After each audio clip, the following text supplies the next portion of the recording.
Buenas tardes. ¿Cómo están? Tuve inconvenientes para conectarme. Estaba acá con unos aparatos tecnológicos que no resultó ser bueno. Buenas tardes para todo Ipsi.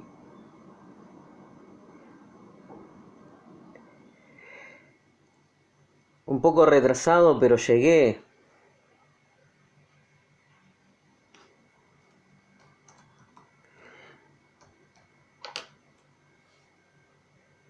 ¿Cómo les va? Salúdenme, así sé que estoy que estoy conectado.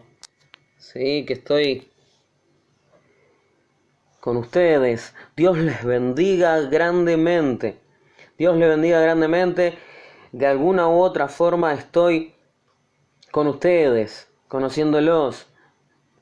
Cuántas ganas de haber podido ir, haber estado físicamente, como decía nuestro director Miguel. Pero bueno, Dios ha permitido que todos hoy estemos en nuestras casas y que tengamos la posibilidad de conectarnos de alguna manera.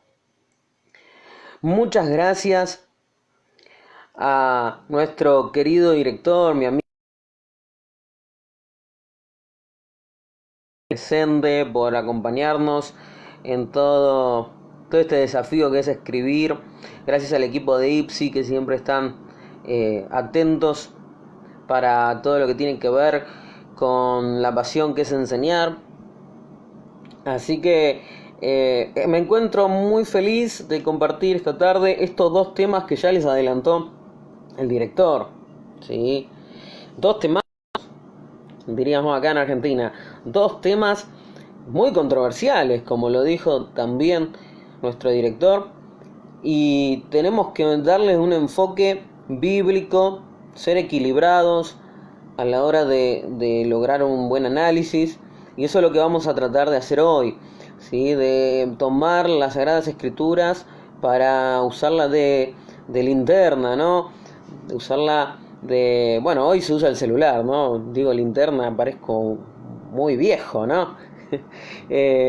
Hoy los jóvenes usan el móvil y tienen todo ahí listo y preparado. Pero como dice la misma Biblia, que ella es nuestra lámpara a nuestros pies, a nuestros caminos. Y bueno, y tenemos que aprovechar este tiempo para escudriñarla y poder alumbrarnos y ver qué es lo que está bien y lo que está mal. Y como decía Miguel, ¿no? Examinarlo todo, retener lo bueno. Esas palabras sabias del apóstol Pablo es lo que vamos a hacer hoy. ¿Sí?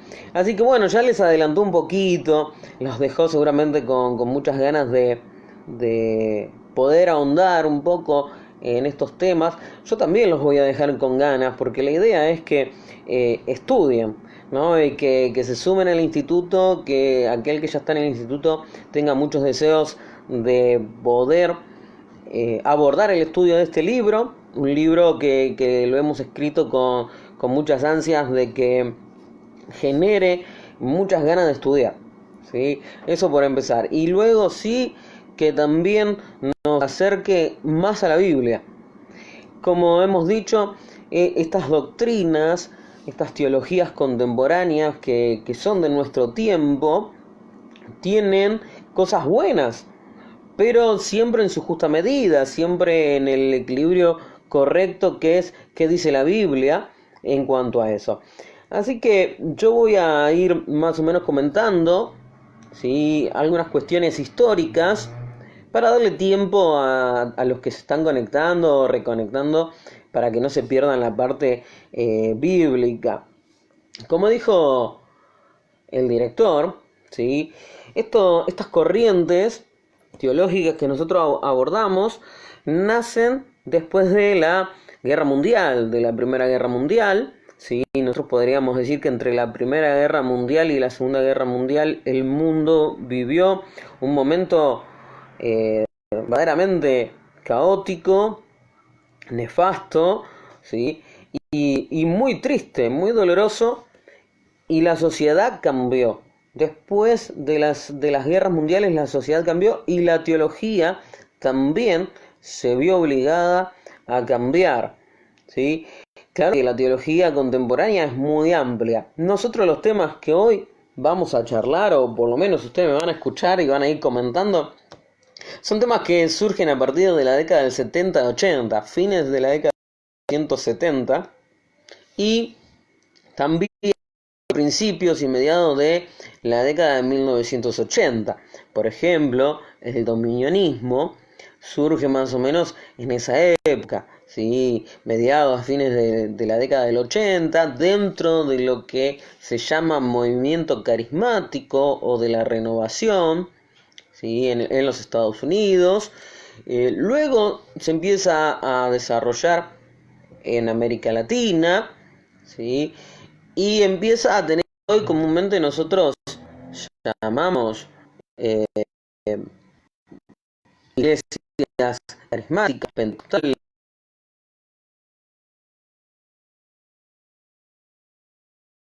del espíritu, ¿sí? Así que si me están oyendo bien, yo sé que me están viendo, pero también quiero saber que me estén escuchando bien, que eso es importantísimo hoy. Así que también denme un me gusta ahí, un comentario de te estamos escuchando, ¿sí? Como habrán visto en la publicidad, pusieron una foto de hace un par de años atrás, estaba más joven, más flaco, la cuarentena me está transformando. Así que bienvenidos a todos los que están conectados ya. Dios los bendiga muchísimo, muchísimo. Gracias, gracias, gracias por esos comentarios. Así que reitero un poquito lo que estaba diciendo. Las corrientes que vamos a analizar en breve, ¿sí? No les voy a comentar todo porque quiero que estudien el libro, ¿sí? Las corrientes que estamos por analizar en breve surgen a fines del siglo XX, a fines del siglo pasado. Bueno, yo soy del siglo pasado también, ¿sí? Así que soy muy contemporáneo. Y vamos a mirar un poquito qué es lo que ellas proponen, qué es lo que estas corrientes proponen, o qué estos pensamientos dogmáticos proponen. Y luego vamos a ver qué dice la Biblia, ¿no? Que esto es lo más importante. ¿Qué dice la Biblia al respecto del dominionismo? ¿Qué dice la Biblia al respecto de la guerra espiritual? Claro está que hay un montón de cuestiones que vamos a tomar, que son importantes, que nos sirven para la vida cristiana, y otras que, como dijo el pastor Miguel hoy, que no están en consonancia. Yo voy a empezar con el dominionismo, ¿sí? El dominionismo también le suelen llamar a algunos la doctrina del reino ahora, y eso es lo que vamos a tratar de resumir en breve ahora, ¿sí? ¿Qué quiere decir con el reino ahora? Nosotros hemos visto, por lo menos cuando leemos los evangelios, que Jesús habla del reino de Dios o del reino de los cielos, ¿sí? El reino de los cielos se ha acercado, dijo Jesús. Ese fue el mensaje de Jesús, ¿no? Si habría que resumir el mensaje de Jesús, podríamos decir que Jesús presentó el reino de Dios o el reino de los cielos. Cuando hablamos de reino de Dios o reino de los cielos, hablamos del gobierno de Dios, ¿sí? Donde Dios gobierna es donde se hace su voluntad, ¿no? Por ejemplo, Dios gobierna en el cielo. Claro está que ahí se hace plenamente la voluntad de Dios, ¿sí? También Dios gobierna nuestras vidas. Y yo creo, ¿no? Y no voy a andar preguntando, ¿no? Para no andar en líos, pero creo que la voluntad de Dios en nosotros se hace plenamente, ¿sí? Entonces el reino de Dios está en nuestras vidas. Y Jesús habló del reino de Dios. El reino de Dios se ha acercado, le dijo a sus discípulos. El reino de Dios se ha acercado, le dijo a quienes lo escuchaban, ¿sí? Porque Él traía ese gobierno. Ahora, el gobierno de Dios hoy se manifiesta en nuestras vidas, ¿sí? Y en las vidas de las personas que aceptan su voluntad. Ahora, también tenemos en la Biblia que el reino de Dios se va a manifestar de manera gloriosa, de manera magnífica, ¿sí? En todo su esplendor en el milenio, cuando se dé la segunda venida de Jesucristo, ¿sí? A la tierra. Él va a venir a gobernar como rey, a implantar su gobierno. Por lo tanto, acá ya empezamos a tener un panorama un poco más profundo de lo que es el reino de Dios. El reino de Dios hoy está en nuestras vidas, pero dentro de no sabemos cuándo, porque no tenemos ni el día ni la hora, porque Dios no ha querido revelarlo, ¿sí? Que se va a manifestar el reino de Jesucristo, ¿sí? En su esplendor, cuando Él vuelva por segunda vez. Claro está que Jesús lo dijo bien claro con algunas parábolas. Una de ellas, quizás la que da un ejemplo muy claro, es la de la levadura, ¿no? Todos los que en algún momento hacemos, no sé, pizza casera, pan casero, ¿sí? Sabemos el poder que tiene la levadura, ¿no? Nosotros tomamos 1 kilo de harina y decimos, de este kilo de harina van a salir tanta cantidad de panes o de pizzas. Y sabemos porque hay en ella, ¿sí? En esa masa que nosotros fabricamos, una levadura que empieza a leudar, a darle volumen a la masa, ¿sí? Y ese volumen al principio no lo vemos, pero con el correr del tiempo, de las horas o de los minutos, vemos que la masa creció, se agrandó, ¿no? Y de repente de ser un pequeño bollo, ¿sí? Una pequeña masa chiquitita, pasó a ser una masa enorme. Bueno, así es el reino de Dios, ¿no? Jesús dijo, es como la levadura. Hoy está en tu vida, en mi vida, en la vida de nuestros hermanos, ¿sí? Y no lo vemos, pero cuando Jesucristo venga por segunda vez a instaurar su reino en la tierra, va a venir con la iglesia y vamos a ser miles y miles y miles de cristianos, millones de hijos de Dios que vamos a venir con Él a reinar. Y ahí vamos a ver la masa leudada, ¿no? Por eso Jesús habló de que el reino de Dios era como la levadura. Ahora, el dominionismo, ¿sí?, habla de que el reino es ahora, ¿no? Quizás esta es la premisa más grande que tienen ellos, ¿sí? El eslogan de ellos, de que el reino de Dios hay que instaurarlo ahora. Y claro, uno se pregunta, ¿cómo hay que instaurarlo ahora? Bueno, acá es donde hay algo bueno de esta corriente, es que habla de que el cristiano tiene que ser influencia.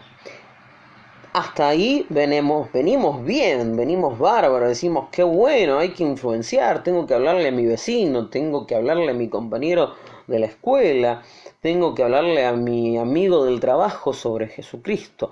Claro, perfecto, porque esa es nuestra tarea, proclamar el Evangelio, ¿sí? Y claro, cuando el Evangelio es aceptado, es recibido, y cuando Jesucristo pasa a ser el Señor de una nueva persona, el reino de Dios se está instaurando ahí.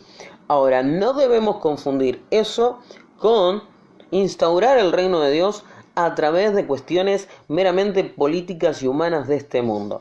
Y ahí es donde el dominionismo comienza, ¿sí?, a mostrar su otra cara, ¿no? Ellos hablan mucho de que la iglesia debe instaurar el gobierno de Dios en este momento, en el ahora mismo, y a través de la política, a través de los medios humanos.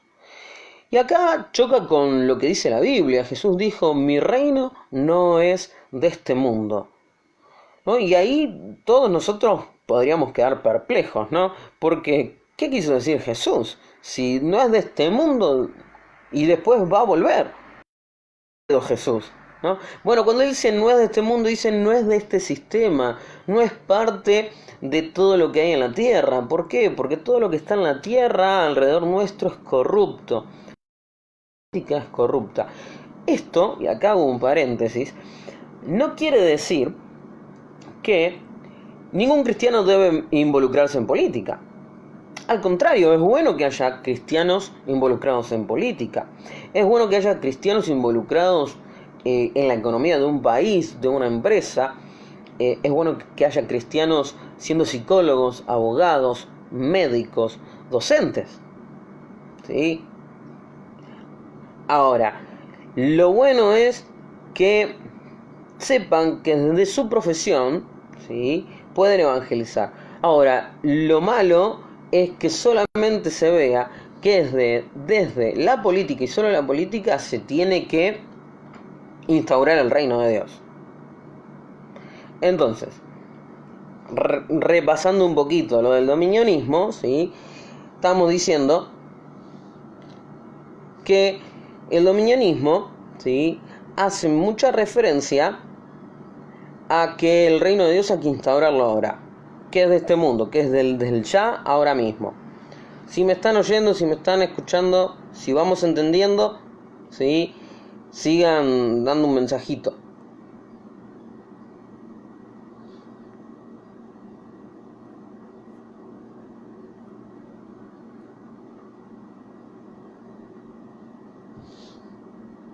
¿Estamos bien ahí?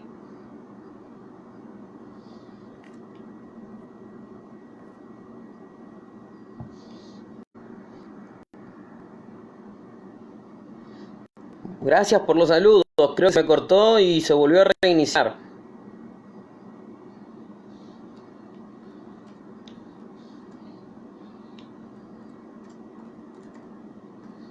Entonces, el dominionismo, ¿sí? El dominionismo es una corriente, ¿sí?, que habla de que el reino es ahora, ya, de inmediato, ¿sí? Y que la iglesia tiene que ser el que vaya a implantar ese gobierno. Y esto choca contra lo que la Biblia dice, ¿sí? La Biblia dice que el reino de Jesús, el reino de Dios, no es de este mundo, no es de este sistema, no está relacionado con las cuestiones corruptas de este sistema. Eso no quiere decir que no podamos influenciar, pero de ahí, ¿sí?, de ahí a que solo la iglesia puede instaurar mediante la política el reino, no es bíblico. ¿Para qué fue llamada la iglesia? Claro, eso vamos a estar analizando ahora, ¿sí? ¿Para qué fue llamada la iglesia? Bueno, justamente en primer lugar para proclamar el evangelio, ¿sí? Urge que hoy proclamemos el evangelio, ¿sí? Y en segundo lugar, la iglesia es la esposa de Cristo. La iglesia tiene que prepararse para las bodas del Cordero, ¿sí? Después sí vendremos a reinar con Jesús. Después sí, cuando ya Cristo nos haya desposado, ¿sí?, vendremos a estar en el reino. Pero ahora lo que es urgente es proclamar el evangelio. Entonces, volviendo al dominionismo, ¿sí?, el reino de Dios es ahora, ya. Hay que instaurarlo. Deja de ser una institución espiritual simplemente y también toma mucha relevancia en la política. Y corremos un riesgo enorme si la iglesia se mezcla con la política, ¿sí? Hay muchos ejemplos en la historia de la iglesia, que demuestran esto, ¿sí? Hoy no tengo el tiempo para analizar la historia de la iglesia, ¿no? Pero les doy algunos ejemplos. El ejemplo es de cuando la iglesia en tiempos del emperador Constantino, ¿sí?, se mezcla con la política y termina corrompiéndose. ¿Cuáles son los postulados principales del dominionismo? ¿Sí? Bueno, primero, que el reino de Dios debe ser implantado ahora, ¿sí? Es urgente para ellos que la iglesia tome las riendas de la política, ¿sí? A esto le sigue algo que es muy interesante, ¿no? La posición que tiene el cristiano dentro de la cuestión espiritual y también dentro del ámbito cívico público, ¿no? Entonces, primero vamos a la posición espiritual que tiene el cristiano. Y acá viene algo muy, muy interesante que habla el dominionismo, ¿no? Esta cuestión de que el cristiano puede decretar, ¿no?, que puede establecer o puede reclamar cosas en el ámbito espiritual y llega un momento que parece que termina dándole órdenes a Dios.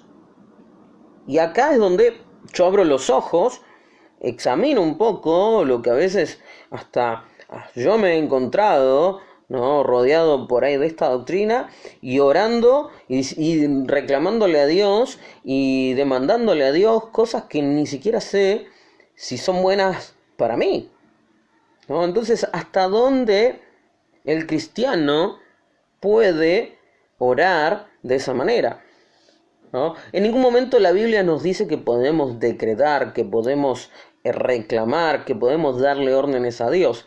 Es más, ¿no? Jesús dijo: pidan al Padre en mi nombre y el Padre os lo dará.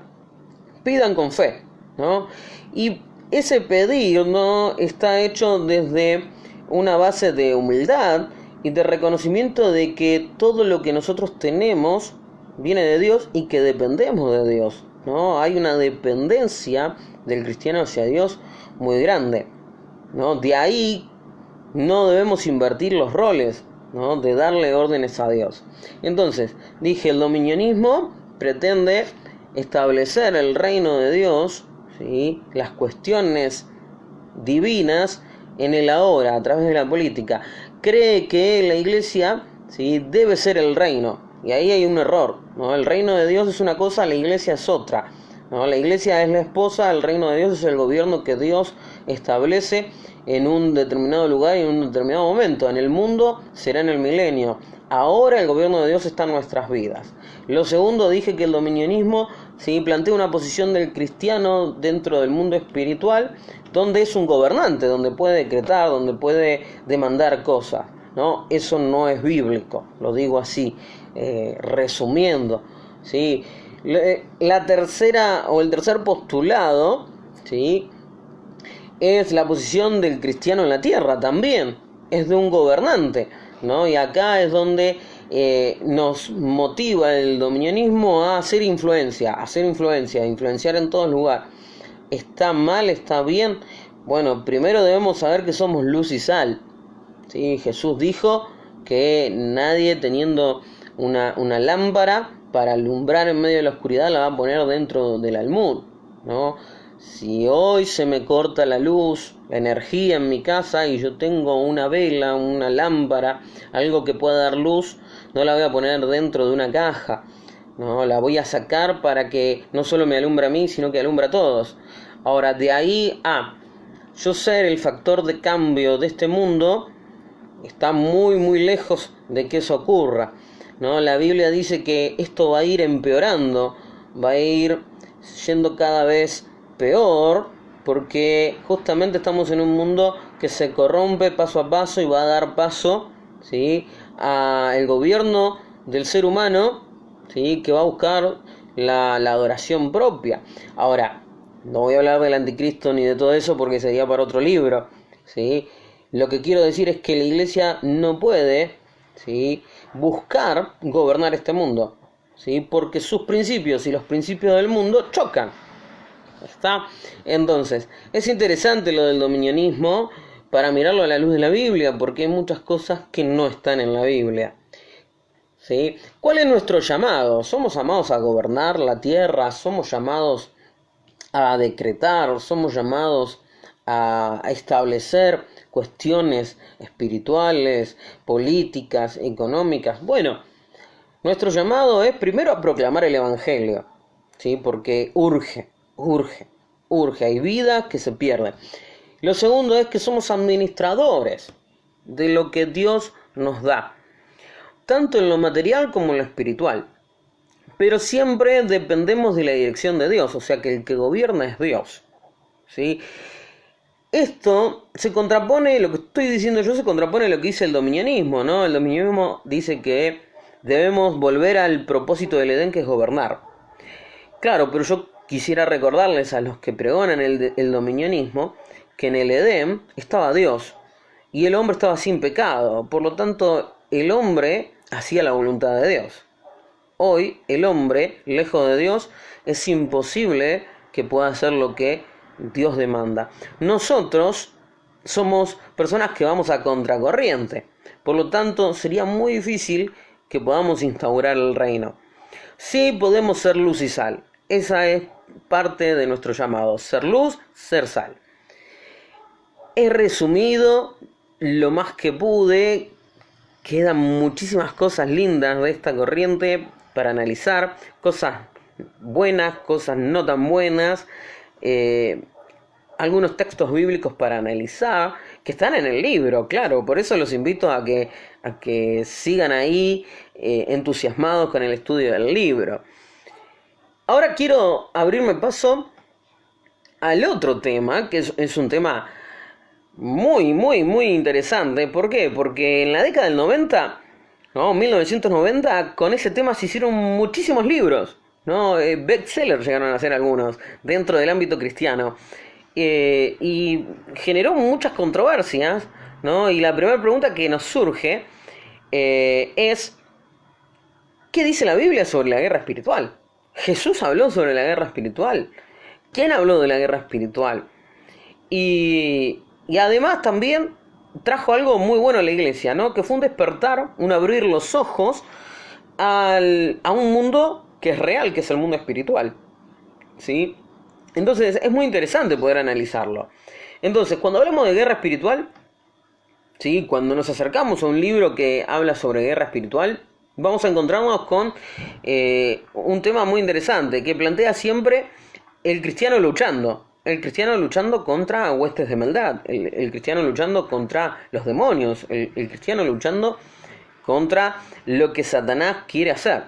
Y es interesante porque más allá de que hay muchísimos libros sobre esto y que he leído varios y son muy interesantes, y hay ciertas verdades que las debemos rescatar, la Biblia en ningún momento muestra a cristianos luchando contra el demonio o contra Satanás o sus huestes de maldad, sino que nos abre paso, ¿sí? a una vista mucho más linda, ¿sí? Nos muestra que nosotros ya hemos triunfado, ¿sí? La Biblia nos muestra que ya hemos triunfado. De hecho, en el Génesis 3 ya está profetizado de que Jesús iba a derrotar a la serpiente y que esa victoria también iba a ser nuestra. Entonces, claro, todo esto que la guerra espiritual plantea, uno se puede preguntar ahora si sirve o no sirve, si me es útil o no me es útil, y si me compré un libro de guerra espiritual, ¿qué hago ahora? Bueno, no lo tires, no lo quemes, no pasa nada. La idea es poder sacar lo bueno, como dijo hoy el pastor Miguel, poder sacar lo bueno, examinar aquello que es bueno y desechar lo que no es de Dios o lo que no está en la Biblia. Entonces, vuelvo de nuevo al concepto de guerra espiritual que plantea la mayoría de estos libros, ¿no? La guerra espiritual es una lucha que el cristiano debe llevar a cabo. ¿Cuál es nuestro punto de vista, o por lo menos el punto de vista que hemos trazado en el libro? ¿Sí? Y esto está en el libro, ¿sí?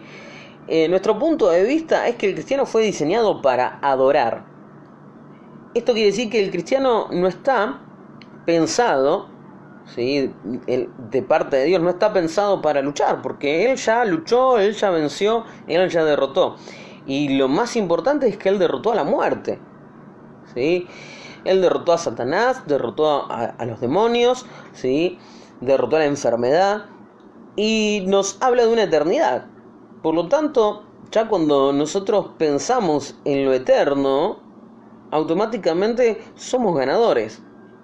Ahora, estamos pensados para una eternidad y uno dice, ¿y qué voy a hacer en la eternidad? ¿No? ¿Qué voy a hacer cuando esté allá con el Señor cara a cara? Y Él dice, vas a adorar. ¿Sí? Porque fuimos diseñados para darle adoración, para rendirle todo lo que nosotros somos, todo lo que nosotros podemos hacer es honrarle a Él. Entonces, ¿qué dice la Biblia con respecto a esto? Que justamente Jesús, esto está en Juan, busca verdaderos adoradores. Dice, mas la hora viene, y ahora es, ¿sí? Cuando los verdaderos adoradores adorarán al Padre en espíritu y en verdad. Y cuando nosotros adoramos, ¿saben lo que pasa? Ocurre esto, que estamos haciendo una declaración de guerra. ¿Por qué? Porque en el mundo espiritual, todo lo que nos rodea de lo espiritual, que está contra Dios, no quiere que nosotros adoremos. Entonces, cuando nosotros rendimos adoración a Dios, ya estamos plantando una guerra espiritual. Ahora, claro, ¿cuál es el equilibrio en todo esto? ¿Sí? Que tengo que ser consciente de que hay una guerra, pero que no puedo estar viendo demonios en todos lados, ¿sí? Si no, es como estar siempre dentro de una película de terror. Entonces, ¿a qué fuimos llamados? A adorar. Cuando yo adoro, se desata algo espiritual, ¿sí? Muy importante. Ahora, la Biblia, ¿qué dice al respecto de la guerra espiritual? Claro, la Biblia explícitamente no habla nada de la guerra espiritual, no dice nada sobre la guerra espiritual. Y tampoco dice que tenemos que ir a buscar demonios, ¿sí?, para echarlos fuera. Al contrario, vemos a Jesús, a los apóstoles, aún al mismo Pablo, el apóstol Pablo, que ellos adoraron a Dios. Tiempo que tenían para poder adorar a Dios, elevaban una oración, una alabanza a Dios. Jesús, lo vemos reiteradas veces a Jesús en los evangelios, orando al Padre. Es impresionante la cantidad de veces que al leer los evangelios podemos ver a Jesús orando, cómo Él se apartaba para orar, para estar en intimidad con el Padre, para adorarlo. Al punto tal que los discípulos le dijeron a Jesús: Maestro, enséñanos a orar. O sea, lo vieron tantas veces a Jesús orar que en ellos generó un deseo de orar, ¿no? Y esto muestra la vida de adoración que Jesús llevaba. Ahora, de ahí en más, las veces que tuvieron que enfrentarse a demonios, ¿sí?, a personas que estaban oprimidas por cuestiones espirituales, ¿sí?, son escasas. La mayoría de las veces la vamos a encontrar en el Evangelio de Marcos. Y Jesús tomaba autoridad y los echaba fuera. Pero nunca hizo ninguna doctrina sobre eso, que eso es lo que nos interesa.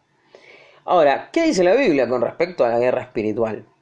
¿Sí? Y acá tenemos algunos pasajes que están en el libro analizados, ¿sí?, donde nos muestran nuestra posición dentro de la guerra.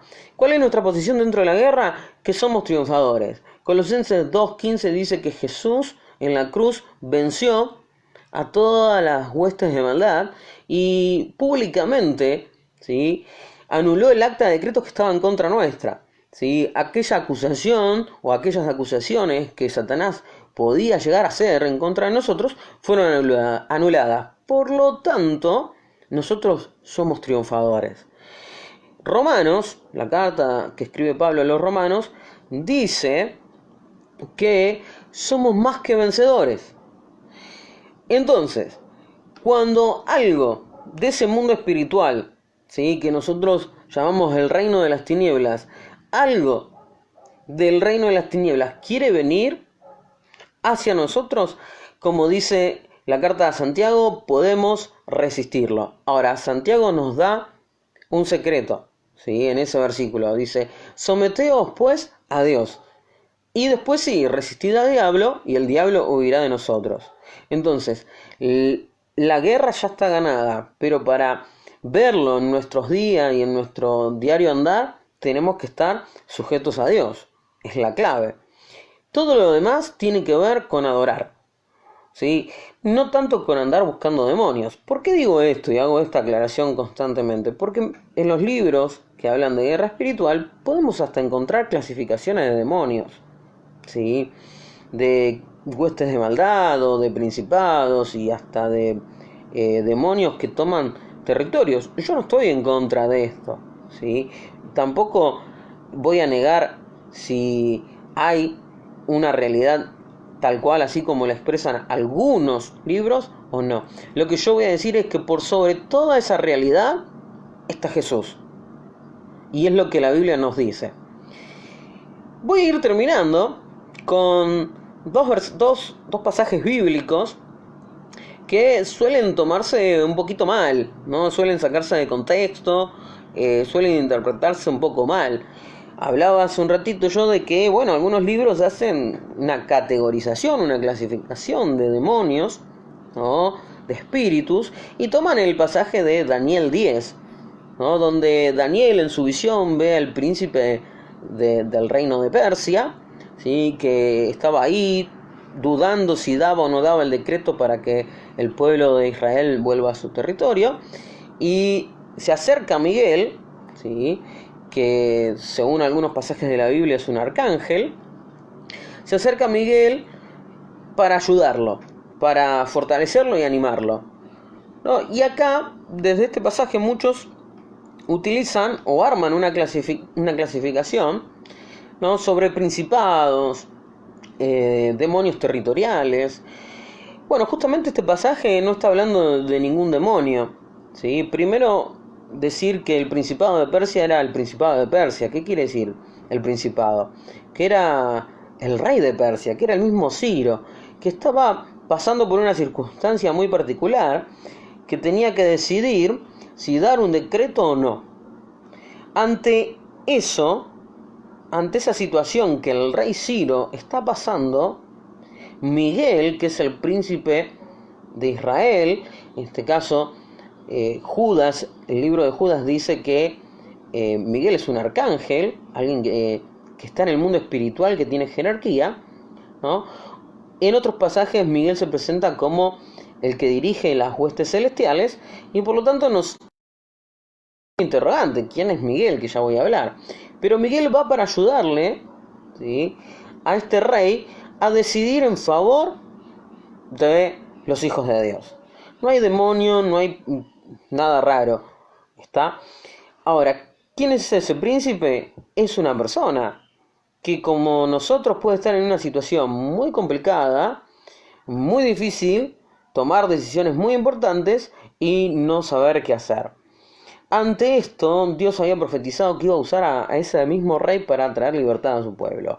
Y Miguel, ¿sí?, ese arcángel o quien sea que ahora vamos a observar, ese ser espiritual baja en respuesta a la oración de Daniel. ¿Sí? No hay ninguna guerra, ¿sí?, no hay nada raro, como muchos libros lo plantean, ¿sí? Algunos dicen que Miguel, como nunca se hace una definición exacta, Judas en su carta dice que es un arcángel, otros analizan otros pasajes y llegan a la conclusión de que puede ser el mismo Jesús, que se está dando lo que en teología llamamos una cristofanía, una aparición de la persona de Cristo antes del Nuevo Testamento. Como toda esa parte la tengo muy bien desarrollada en el libro, me gustaría que le metan muchas ganas al estudio del libro. Ahora, dejo abierto eso, ¿sí? Así les queda la intriga, ¿no?, de quién es Miguel. Pero no hay demonios, no hay clasificación de demonios, no hay nada raro, ¿sí? El otro pasaje que se utiliza es el de Efesios, capítulo 6, quizás muy conocido por nosotros porque habla de la armadura del cristiano, ¿no? Y ahí hay algunos pasajes, ¿sí?, que suelen sacarse de contexto, ¿no? Cuando Pablo dice que nosotros tenemos lucha no contra carne, no contra sangre, sino contra principados, contra potestades, contra huestes de maldad. Lo que está diciendo Pablo, ¿sí?, es que tenemos una lucha espiritual, que se nos plantea cuando nosotros adoramos a Dios, cuando nosotros queremos hacer la voluntad de Dios, dificultades, y que esas dificultades muchas veces vienen por lo espiritual que nos rodea. Pablo no hace ninguna clasificación de demonios. Lo que él está hablando es que hay seres espirituales que se van a poner. Y si nosotros haríamos un análisis muy exhaustivo de los principados, de las potestades, lo que está hablando, ¿sí?, Efesios 6, ¿sí?, es que espiritualmente hay seres que operan. Como las potestades operaban en cualquier lugar, ¿sí?, los demonios también. ¿Saben lo que era una potestad en tiempos de Roma? ¿Sí? Una persona que tenía autoridad tanto en lo privado como en lo público. Por ejemplo, el padre tenía patria potestad y el padre podía decidir qué hacía o qué no hacía con sus hijos dentro o fuera de la casa. Esto es interesante y lo dejo ahí para que lo analicen. Después Pablo habla de la armadura. Y la armadura es una analogía. ¿Por qué digo una analogía? Porque justamente Pablo va a comparar la armadura del soldado, quizás el soldado que estaba custodiándolo a él en la prisión, con la vida del creyente, con la vida de nosotros, ¿sí? Acá hay mucha gente que, cuando hablamos de la armadura, dice que tenemos que ponernos la armadura, que si no nos ponemos la armadura estamos desprovistos para la guerra, estamos sin tener nada para luchar. Entonces, hasta literalmente fingen, ¿sí?, ponerse la armadura. Y en realidad no tiene que ver algo con lo literal de ponerme la armadura, ¿sí?, de hacer símbolo, ¿sí?, un movimiento simbólico, sino más bien de cómo es mi vida, ¿sí?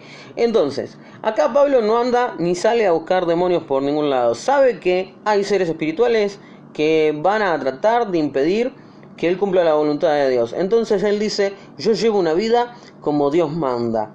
¿Y cómo lo demuestra? A través de la armadura. Dice que tenemos el calzado del Evangelio de la Paz, que tenemos el escudo de la fe. Y uno dice, ¿qué quiso decir con todo eso? Bueno, si analizamos la armadura, ¿sí?, está hablando justamente de cómo debe ser la vida del cristiano, ¿sí? El cristiano debe andar con la verdad, ¿sí? Dice, calzados con el apresto del Evangelio de la Paz, ¿sí?, diciendo siempre la verdad. Entonces, ¿cómo debe andar el cristiano? En paz, con todos. No andando buscando pleitos, ni divisiones, ni murmurando. Tiene que andar en paz, ¿sí? Mis pasos dejo, mis pasos doy, dijo Jesús. Y si nosotros seguimos el ejemplo de Jesús, tenemos que buscar la paz con todos, diciendo la verdad. Dice que nos debemos poner la coraza de la justicia, ¿sí? Entonces no solo debemos decir la verdad, no solo debemos andar en paz con todos, sino también que debemos proclamar la justicia de Dios, ¿no? Y la justicia de Dios se hizo una vez y para siempre en la cruz. Por lo tanto, tenemos que proclamar el Evangelio, ¿sí?, que es un Evangelio de la justicia. Y tenemos que practicar la justicia que está en el Evangelio, ¿no? Jesús dijo, ¿sí?, si quieren hacer algo para mí, acérquense al más necesitado, acérquense a los niños, ¿no? Porque dice, todo aquel que recibe un niño me ha recibido a mí. El que ha ido a visitar a la viuda, el que se ha acercado al necesitado, al que estaba encarcelado, me lo hizo a mí. Y eso es parte de la justicia, ¿no? También se nos habla de que tenemos que tomar la espada, que es la palabra de Dios.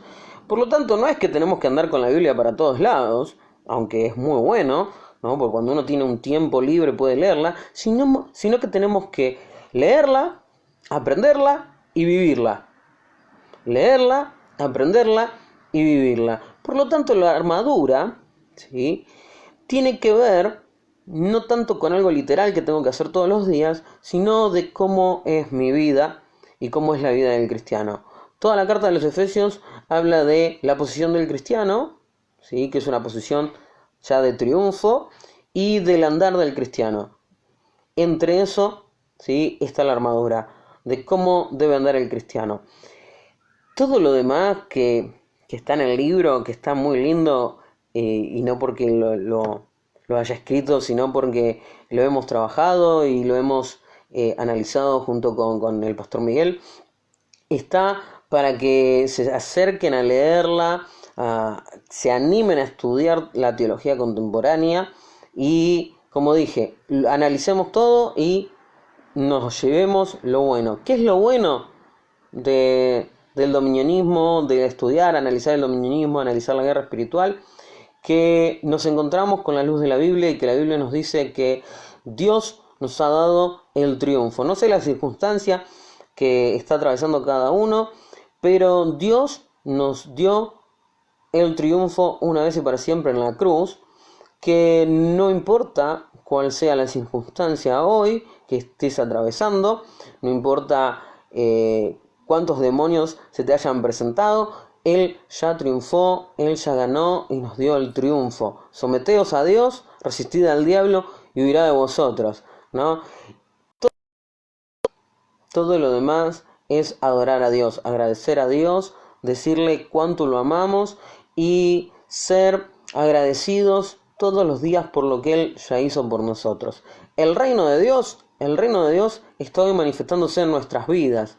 Que su voluntad se haga en nosotros es lo mejor que nos puede pasar. ¿Y qué es lo que urge hoy? Proclamar el Evangelio. Proclamar el Evangelio urge hoy. Hay gente necesitada de conocer la salvación, de que Cristo es y seguirá siendo la salida para sus problemas.